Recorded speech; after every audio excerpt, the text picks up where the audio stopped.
Glória a Deus. Aleluia. Algum irmão deixou cair ali no banheiro masculino uma chave, eu tentei traduzir aqui, afinal era varanda, alguma coisa assim.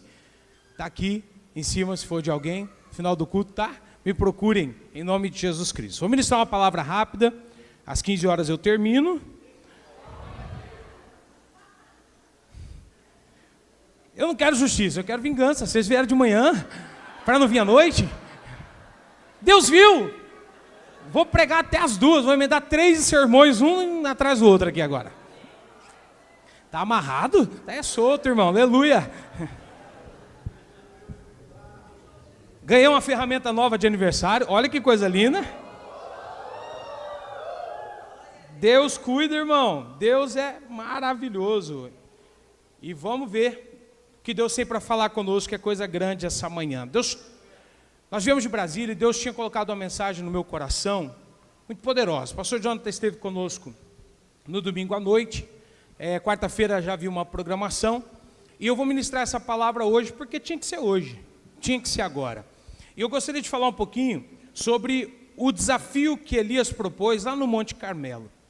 A Bíblia diz em 1 Reis, capítulo de número 18, na verdade a Bíblia vai apresentar um dos profetas maiores do Antigo Testamento, um homem que Deus levantou em um dos períodos mais caóticos da história da nação de Israel. Israel viveu períodos de oscilações durante muito tempo, e talvez um período mais caótico foi o período em que Elias precisa se apresentar.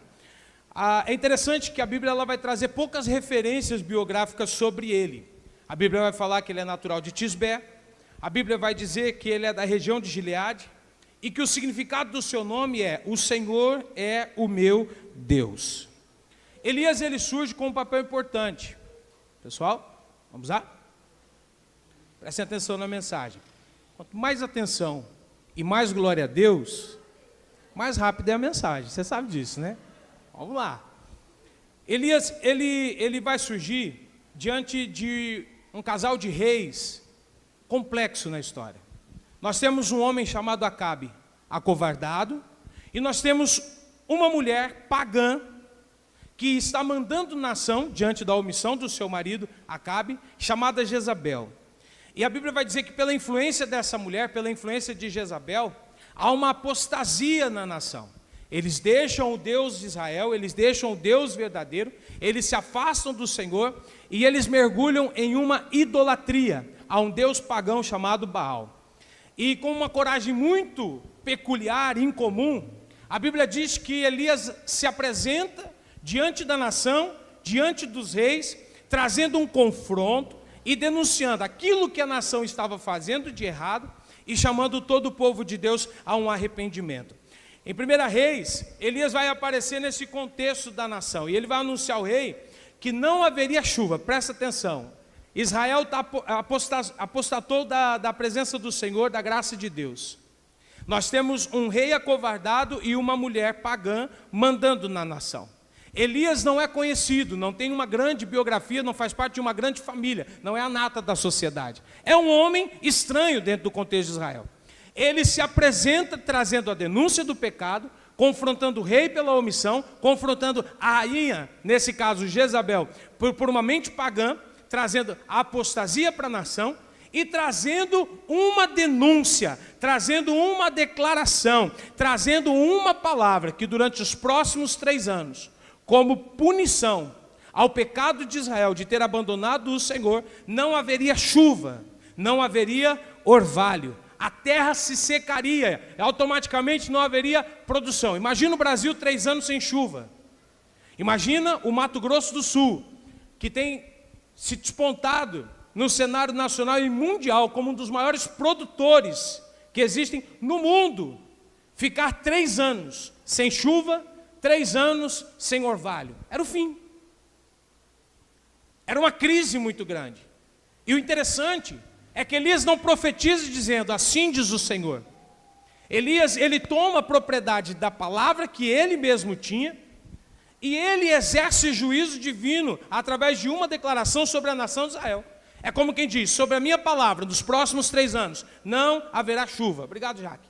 não haverá orvalho, como punição pelo comportamento, pelo posicionamento que a nação tem conduzido. A Bíblia diz que após ele profetizar a seca dos 3 anos, o Senhor esconde Elias. Ele desce à região do Querite, ao riacho de Querite, ao ribeiro de Querite, onde primeiramente ele é sustentado por corvos, onde primeiramente ele é sustentado por carnívoros que traziam carne. Olha que interessante. E alimentavam ele e o sustentavam. Um dia o riacho secou, e quando o riacho secou, ele precisa de providência. Deus dá a ele uma palavra: vai a Sarepta, porque lá há uma viúva que vai te sustentar. O que foi projetado na mente de Elias? Uma viúva rica, talvez alguém que herdou uma grande propriedade, grandes riquezas. Quando ele chega, não é o cenário que ele tem.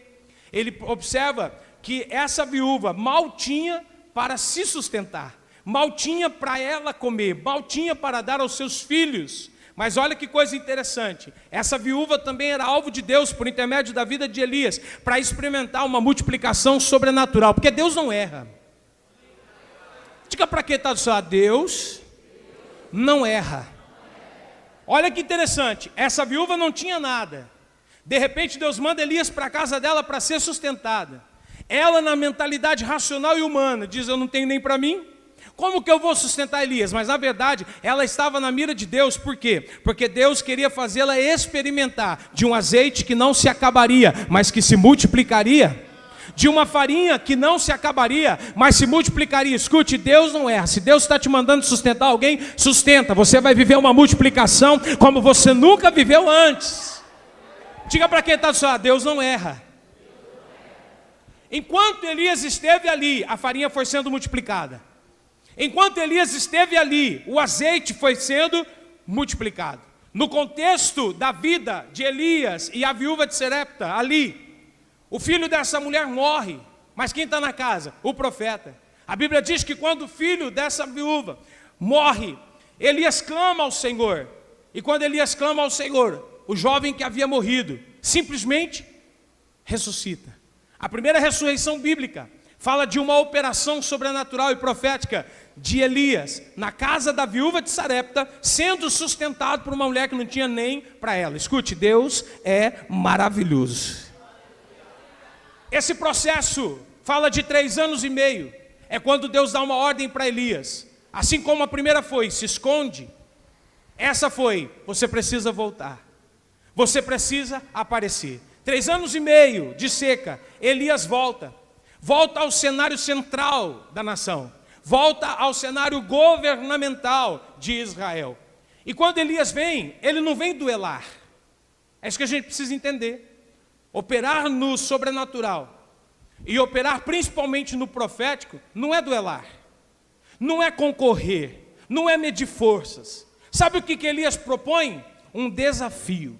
É por isso que essa manhã eu quero pregar sobre os desafios que Elias propôs, os desafios que Elias enfrentou. Elias não foi duelar contra Baal, Jezabel e os profetas de Baal. Elias não foi concorrer com eles, Elias não foi medir força. Por quê? Porque Elias sabia quem ele era e o Deus que ele tinha. Porque quem sabe quem é e o Deus que tem não duela. Quem sabe quem é e o Deus que tem não concorre. Quem sabe quem é e o Deus que tem não mede forças com ninguém. O máximo que faz é apresentar os seus desafios. Escute, essa prova aí é um desafio. Esse momento seu é um desafio. E longe de para concorrer, duelar, medir forças, esse desafio é para revelar um Deus verdadeiro que vela para cumprir a sua palavra, as suas promessas e sobretudo para honrar os seus filhos. Você é filho de Deus, Deus vai te honrar. Você é uma filha de Deus, Deus vai te honrar. Escuta, não tem como você e Deus perderem esse desafio. Só entenda, você não está medindo forças, você não está concorrendo. Só entenda, não é um duelo, é um desafio. Diga para quem está do seu lado: Deus não erra. Diga, o seu momento é um momento de desafios. O que a gente precisa considerar aqui hoje? Que o desafio que Elias tinha era revelar um Deus verdadeiro, sim ou não? Mas na verdade, pastor Renato, saudades. O desafio que Elias tinha era mais do que revelar um Deus verdadeiro. Era revelar o que esse Deus verdadeiro aprecia. É revelar o que esse Deus verdadeiro honra. O que move as mãos e o coração desse Deus verdadeiro. O que Elias tinha como desafio era revelar o caráter do Deus verdadeiro. É por isso que a gente não pode focar no fogo caindo do céu somente. Nós precisamos focar em todo o contexto. Qual é o contexto? Israel está vivendo uma crise profunda de idolatria. Apostataram da fé e mais da metade da nação agora estão cultuando a um Deus pagão chamado Baal. O povo que ali nesse contexto estava, ainda que vivendo essa apostasia, sabia quem era o Deus de Israel. Porque durante toda a trajetória, os profetas estão lembrando do Deus dos seus pais, do Deus de Abraão, do Deus de Isaac, do Deus de Jacó, do Deus de Moisés, do Deus de Josué, do Deus de Caleb, a passagem do Mar Vermelho, o sustento de Deus no deserto, a promessa da terra prometida, as 12 tribos. Em todo momento desse contexto histórico, a nação de Israel está sendo lembrada de quem era esse Deus. Então, conscientemente apostataram, mas eles tinham consciência do nome do Senhor.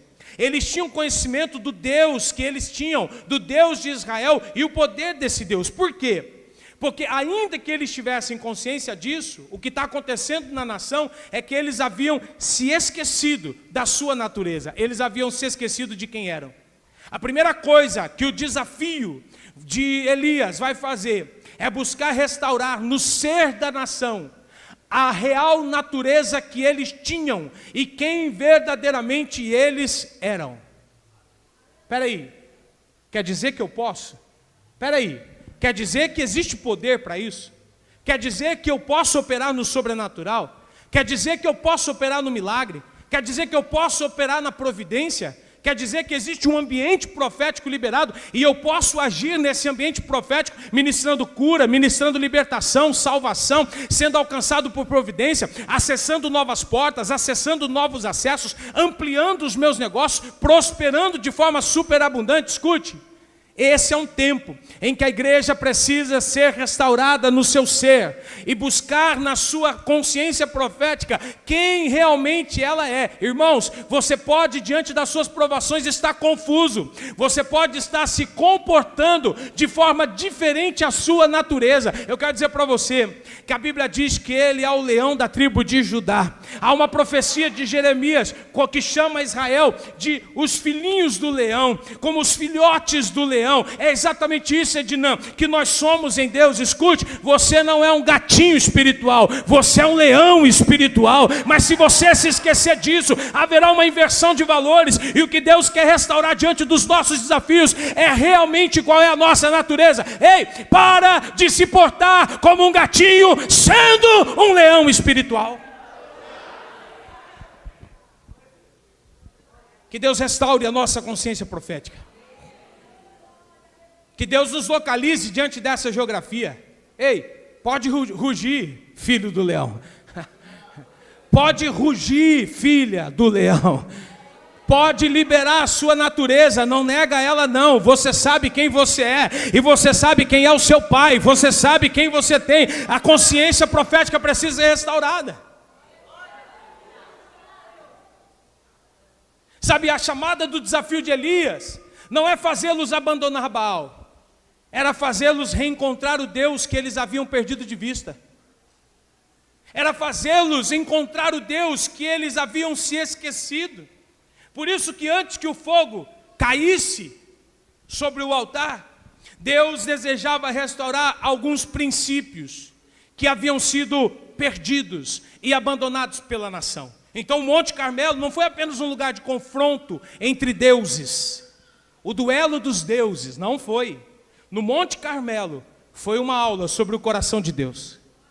Quantos estão dispostos essa manhã ainda a aprenderem um pouquinho mais sobre o coração de Deus? Fogo sobre o altar é resultado. Mas a grande lição está em entender o coração desse Deus, o caráter desse Deus e o que ele aprecia. Eu coloquei alguns pontos para tipificar aqui o que exatamente esse desafio de Elias revelou à nação de Israel. O primeiro deles está no capítulo 18, versículo de número 29. E o primeiro deles fala de não existir e jamais existirá um Deus como o Deus de Israel. Eu não conheço todos vocês que estão aqui, mas se vocês me deram a oportunidade de me ouvir essa manhã, eu quero afirmar de forma categórica que não existe e não existirá um Deus ou outro Deus como o Deus de Israel. O Deus de Israel é o Deus verdadeiro. O Deus de Israel é o Deus real, é o Deus presente. A Bíblia diz que no desafio, os 450 profetas de Baal foram postos a clamar o seu Deus. No versículo 29, o profeta Elias começa a zombar, por quê? Porque eles passam desde o começo da manhã até o meio-dia, clamando a um Deus sem respostas. Elias se apresenta e diz: clamem em altas vozes, porque Ele é Deus. Pode ser que Ele esteja meditando, pode ser que Ele esteja atendendo a necessidade de alguém, pode ser que Ele esteja viajando. É notório no texto que Elias está sendo o quê? Irônico. Mas sendo irônico, ele está expondo a fragilidade dos ídolos, daqueles 450 profetas. Por quê? Porque esse Deus não existia. Havia fragilidades, por quê? Porque não há como comprovar a existência de alguém que não se manifeste em clamor. Se você clama, Ele responde. Se você clama, Ele manifesta a graça. Se você clama, Ele revela poder. Se você clama, Ele abre portas. Se você clama, Ele abençoa. Isso é um Deus verdadeiro. Os deuses deste mundo, e existem muitos nesse tempo, viu?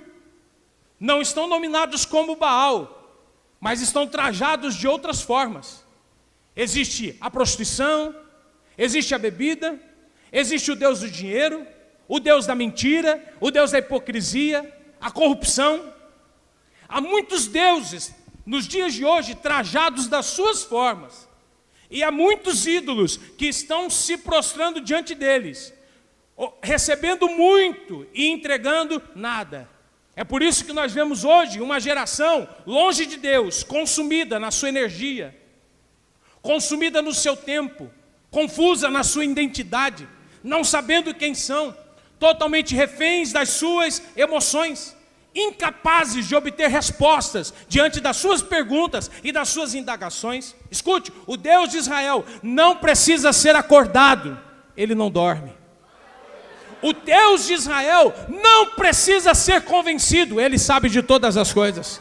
O Deus de Israel não precisa ser procurado, Ele mora, como diz Shirley Carvalhais, acima das estrelas. Como o apóstolo Paulo diz: eu conheci o homem que no corpo não sei, fora do corpo não sei, que foi até o terceiro céu, e quando chegou ao terceiro céu se deparou com um trono. Quando ele chegou no terceiro céu, ele viu e ouviu coisas inenarráveis do homem de ouvir. Escute, Ele está no céu, no seu alto e sublime trono, porque Ele é real, Ele é verdadeiro. Escute, nós temos um Deus que vê todas as coisas, nós temos um Deus que ouve todas as coisas, nós temos um Deus que age, que opera, porque Ele é o Deus verdadeiro. Alguém pode glorificar esse Deus essa manhã? Ploa! E sabe qual que é a maior escassez de entendimento dessa geração?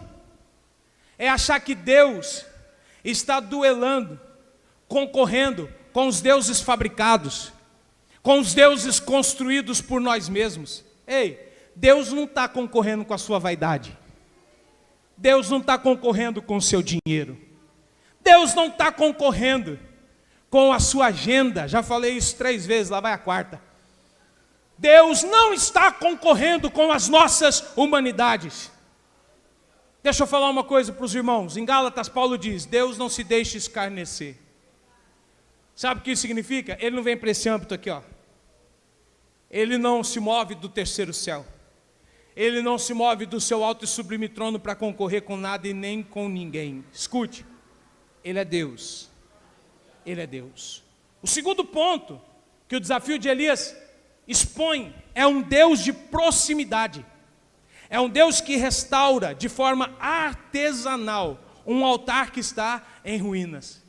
quando os profetas de Baal não são respondidos, porque Baal não existia, Elias entrou em cena, partiu os animais em sacrifício, colocou, antes, Elias entra em cena, no versículo de número 30, põe o 30 aqui na tela, por favor, 18:30 de 1 Reis. Então Elias disse a todo o povo, primeiro, aproximem-se de mim. Elias aqui é o profeta, é a expressão do Deus vivo, é a quem vai operar na presença e no sobrenatural desse Deus. Então, antes que alguma coisa acontecesse, ele diz, aproximem-se. Por quê? Porque Deus é um Deus de proximidade. Pergunta para quem está do seu lado, está perto de Deus? Tem gente que diz, Deus está comigo. E você está com Deus? 2 Crônicas 14, Deus diz a Asa, eu estou com você, enquanto você estiver comigo. Mas se você me deixar, eu também te deixo. A dinâmica da presença é assim, ó. À medida que eu caminho para Deus, Deus caminha para mim. Imagina eu indo na direção de Deus, e eu estou indo, hein? Aleluia. Imagine Deus vindo na minha direção, e Deus está vindo. É sobre isso. O nosso Deus é um Deus de proximidade. Há um princípio que Israel perdeu, eles se afastaram. Há um princípio que Israel perdeu, eles ficaram longe. Antes que Elias operasse o sobrenatural, ele disse, aproximem-se de mim, cheguem aqui um pouquinho. E quando eles chegaram, o que Elias faz? Pega 12 pedras e começa a restaurar o altar. O texto diz, o povo aproximou-se e Elias reparou o altar do Senhor, que estava em ruínas. Então escute, o que Elias está dizendo é, o nosso Deus é um Deus de proximidade. E quando nós nos aproximamos dele, ele é poderoso para restaurar, de forma artesanal, um altar em ruínas. Não é impossível para Deus. Não há dificuldade para Deus. Como diz a canção do Marquinhos Gomes, não importa o que você fez, não importa quem você é, ou é invertido. Jesus conhece, Jesus sabe. É isso. Escutem, não existem dificuldades para Deus. Às vezes tem alguém aqui, ouçam por favor, que está com vergonha de Deus pelo que fez, que está tímido diante de Deus. Talvez você fez uma coisa que não foi nem tão grave, mas te afastou de Deus. E isso está te trazendo algum nível de constrangimento interno. Está te trazendo algum peso espiritual, isso está te matando. Você não consegue ser quem um dia você foi. Por quê? Porque existe uma culpa, como um peso de 1 tonelada sobre a sua vida, sobre a sua alma e sobre os seus ombros. Deixa eu te dizer uma coisa, quem você é não muda quem Deus é. O caráter de Deus não é mudado pelo caráter do homem, Deus continua sendo Deus.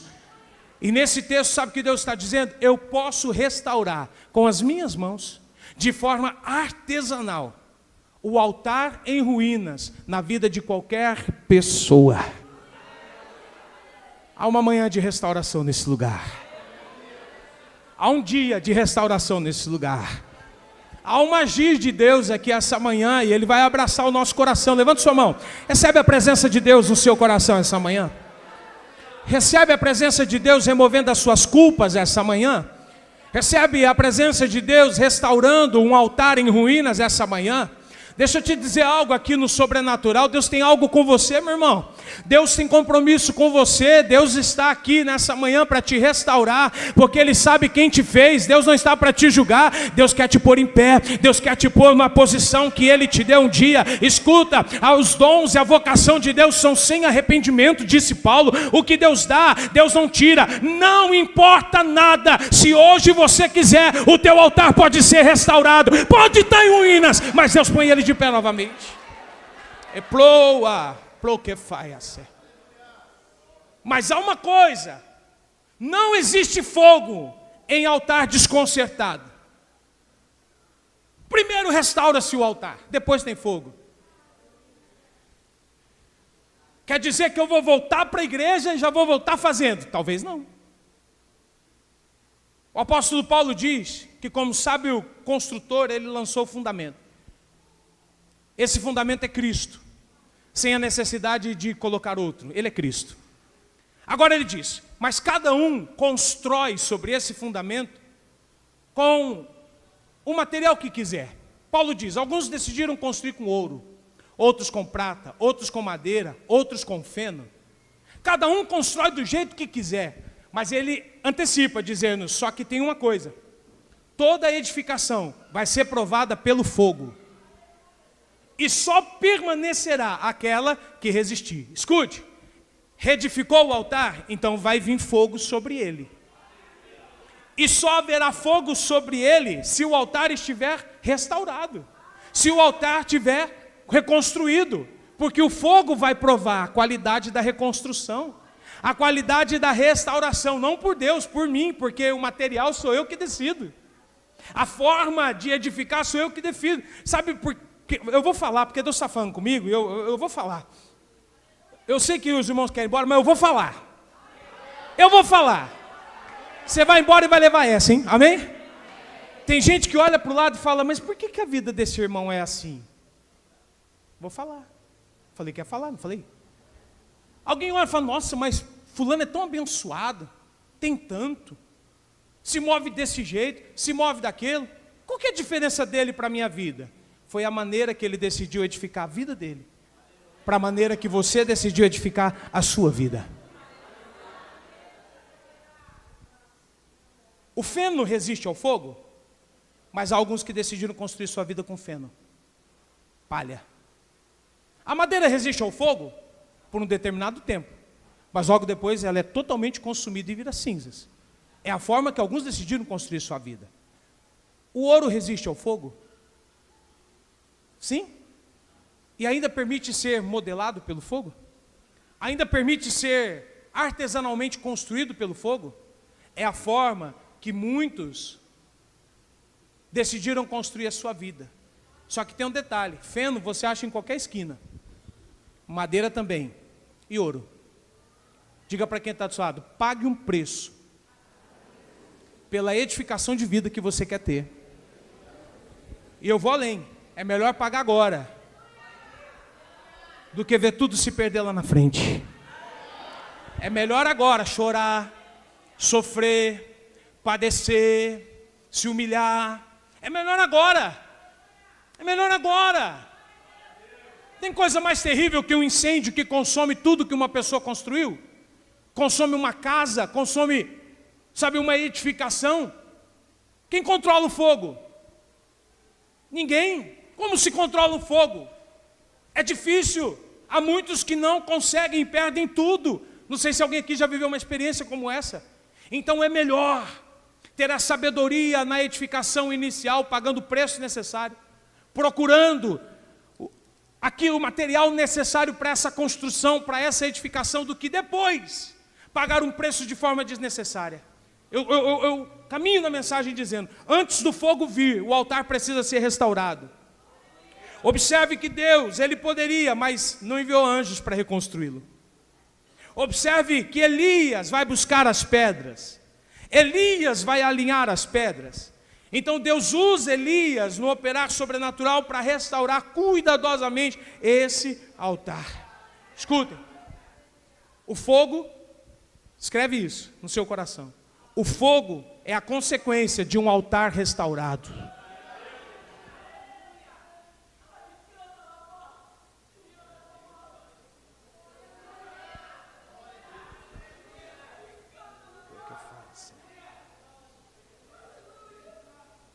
O terceiro ponto do caráter de Deus, que está sendo revelado no desafio de Elias e que Deus aprecia, é que ele tem memória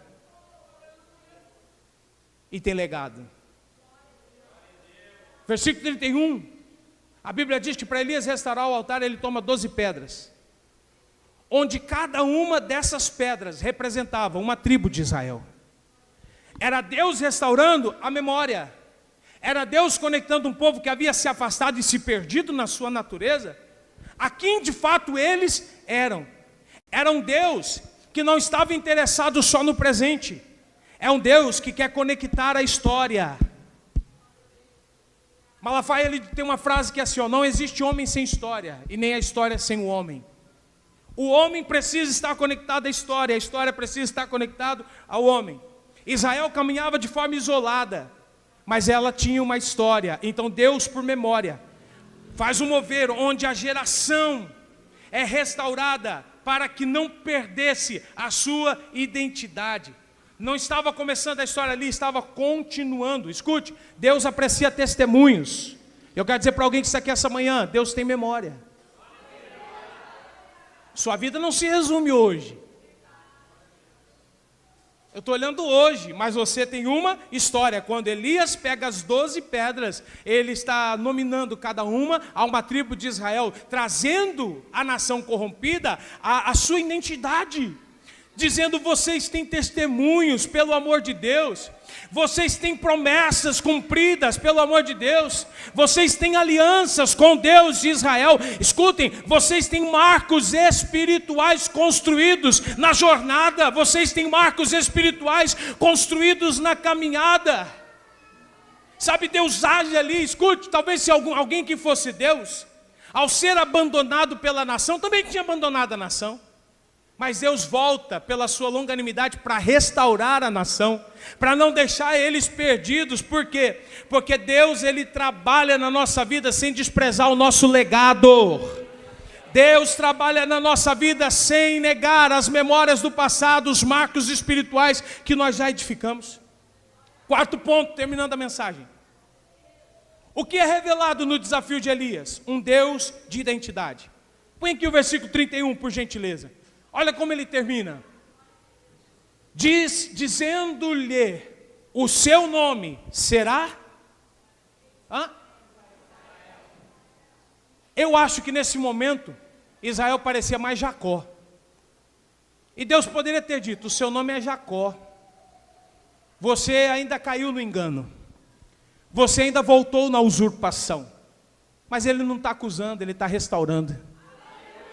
E na restauração, Dolores, ele diz, o seu nome será Israel. O que Deus está fazendo? Deus está lembrando quem eles são. Essa manhã, Deus ele vai ativar a sua memória e te lembrar quem você é. Deus está restaurando a nossa identidade. Eu posso ouvir um amém? Deus está vencendo toda a ingerência que o inimigo lançou na nossa mente, tentando nos afetar pelos nossos erros, tentando nos dominar pelos nossos erros. Deus essa manhã está dizendo que o propósito da nossa vida ainda existe. Deus essa manhã está dizendo, sai dessa idolatria que você entrou pela vulnerabilidade de alguém confuso na identidade. Você não nasceu para isso. Você não nasceu para se curvar diante de imagens nem de esculturas. Você não nasceu para se curvar diante de bustos de homens.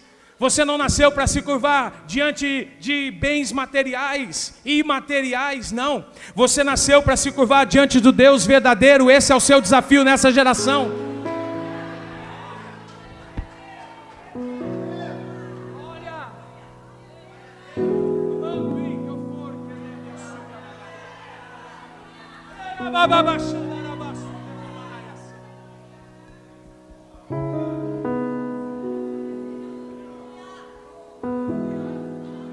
Como diz a canção, nós não viemos a esse mundo para adorar outro Deus.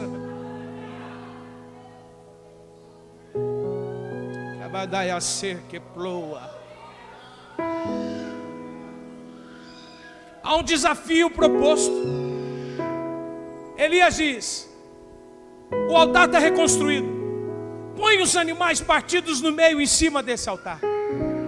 Façam rego ao entorno desse altar. Peguem 4 cântaros com água. Molhem a oferta. A Bíblia diz que jogaram água até que todo o altar ficasse extremamente molhado. O rego ao entorno totalmente encharcado. 3 vezes eles fazem isso. Se tivesse truques, artimanhas humanas, seria muito difícil. Mas eu volto a pregar uma mensagem que tem incomodado nosso coração. Deus não precisa de cenários favoráveis para fazer algo. Ele é o Deus do impossível. alguma coisa impossível para você? Que você está vendo como impossível, Deus está vendo como oportunidade. Eu profetizo na autoridade do nome de Jesus que a glória dele vai ser revelada nas suas impossibilidades. Eplai que for que anegue a surianderewahasia. Ecamantui a fai a céu. O céu virou aqui, irmãos. Eu estou sentindo um ambiente espiritual diferente. Eplo refé que a surebagai a céu. Os pentecostais sabem do que eu estou falando. O que parecia impossível, há uma ação divina sendo manifesta naquele lugar. O Deus de Elias, o Deus do desafio de Elias, está dizendo para o Deus o seu desafio, ou para você que tem estado desafiado, que Ele não precisa de condições ideais. Essa semana Deus vai registrar presença, hein? Arabashuri me canto calabracere bagachore canderé. Essa semana Deus vai surpreender muitas casas aqui. Deus vai surpreender muitas famílias. Deus vai se revelar. Essa semana que corações estão aí angustiados, preocupados, ansiosos. Ei, eu vejo Deus e a glória dele chegando lá na porta da tua casa. Eu vejo Deus e a glória dele invadindo os seus negócios. Ei, abre a sua visão espiritual. Contempla comigo a vitória de Deus chegando. Contempla comigo a graça de Deus chegando. Abre os teus olhos proféticos. Vem comigo. Enxerga o que eu estou enxergando essa manhã. A glória. Erabaia surimicanto.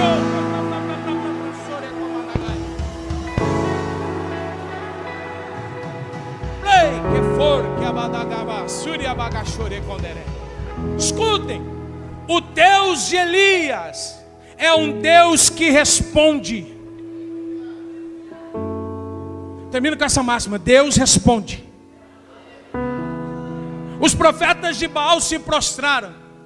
Conforme foi passando o tempo e não havia respostas, eles começaram a gritar. Não havia respostas, eles começaram a se cortar, a se mutilar. Mas de repente Elias se prostra e diz: Senhor, responde. Sem grito. Elias diz: Senhor, responde. Sem cortes. De repente Elias diz: Senhor, responde-nos sem obstáculos. E quando Elias diz: Senhor, responde,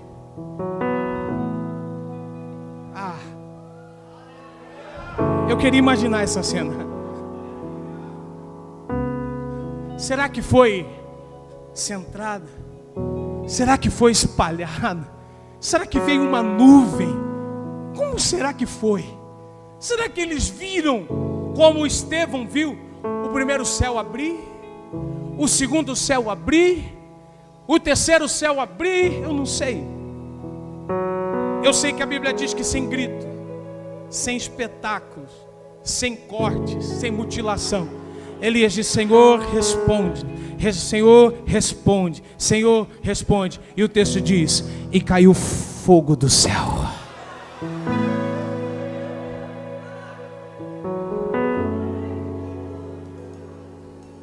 Não há como comparar Deus e Baal, ok? Mas tem uma coisa que eu preciso dizer: a máxima da diferença não é poder, não é o Deus que responde, aliás, não é o Deus que tem poder, mas é o Deus que ouve, é o Deus que age, que vê. Põe Salmo 115 aí para mim, por favor. Diga para quem está do seu lado: quem busca o Deus verdadeiro não fala sozinho.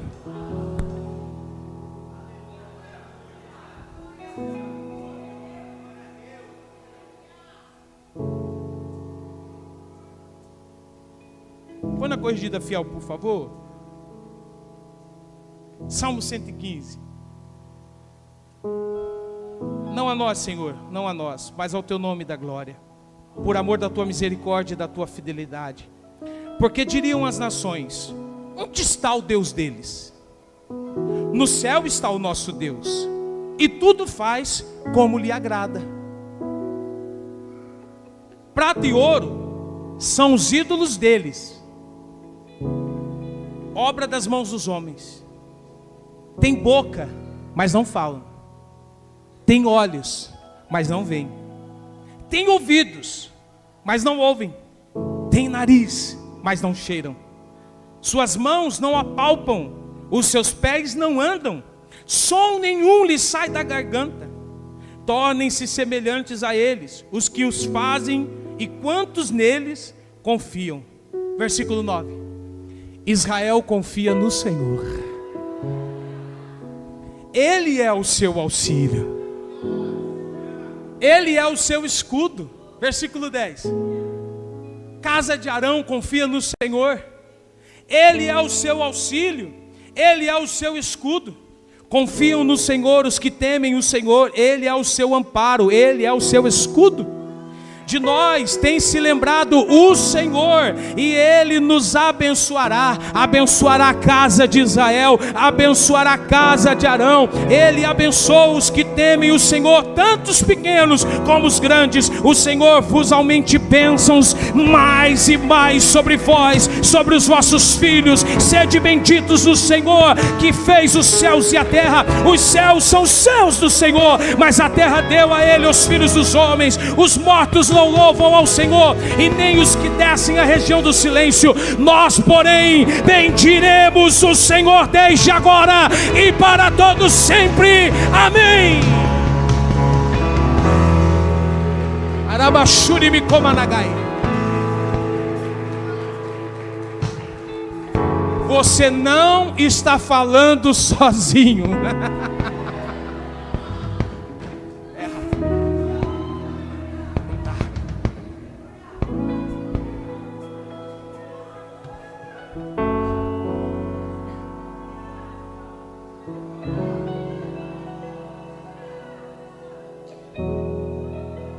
Quem tem um Deus verdadeiro não fala sozinho.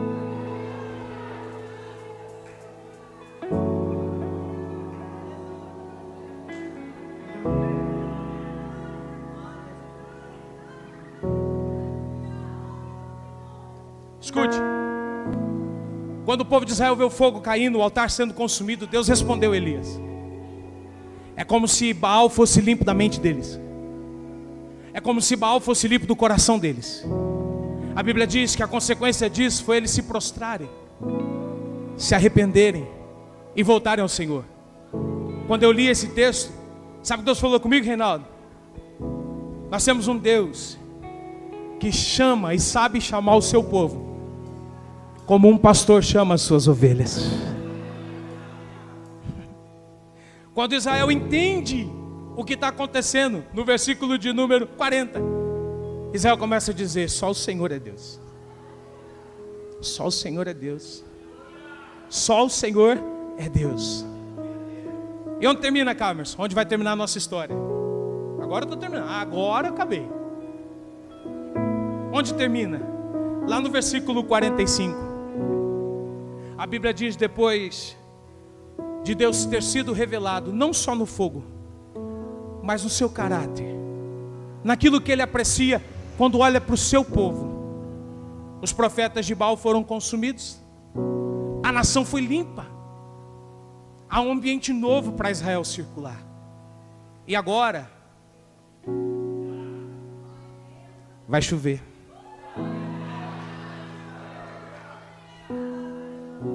Fica todo mundo aqui, vamos lá.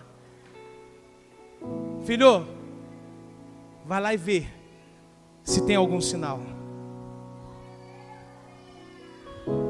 Não tem. Vai de novo. Peraí. Não tem. Vai de novo. Não tem. Vai de novo. Não tem. Vai de novo. Peraí. Agora eu estou vendo uma pequena nuvem.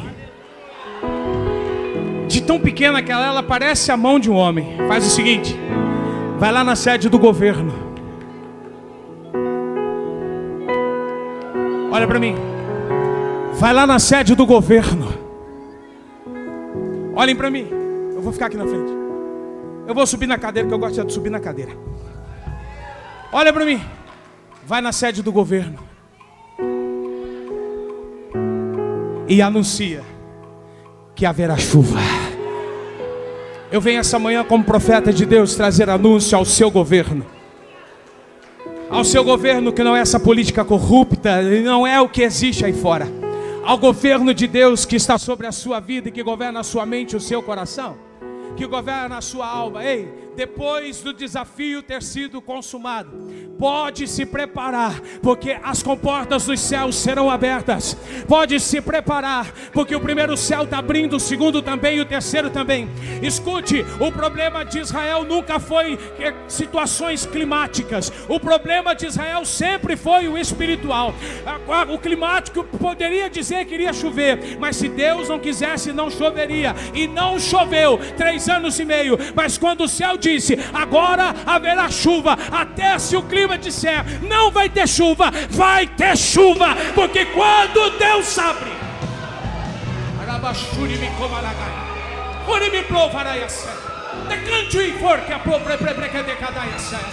vai ter chuva, vai ter chuva, vai ter chuva, vai ter chuva. O céu abriu, a glória de Deus desceu. Alguém pode acreditar nessa palavra? Alguém pode receber essa palavra? Vai ter chuva, vai ter chuva, vai ter chuva, vai ter chuva. Vai florescer, vai germinar, vai nascer. Todas as sementes lançadas no solo, tudo que foi plantado vai nascer. Deus não se esqueceu da sua vida, Deus não se esqueceu da sua história. Ainda que 3 anos e meio tenham se passado, Deus sabe todas as sementes que foram lançadas nesse solo. E a mensagem profética essa manhã é: vai ter chuva.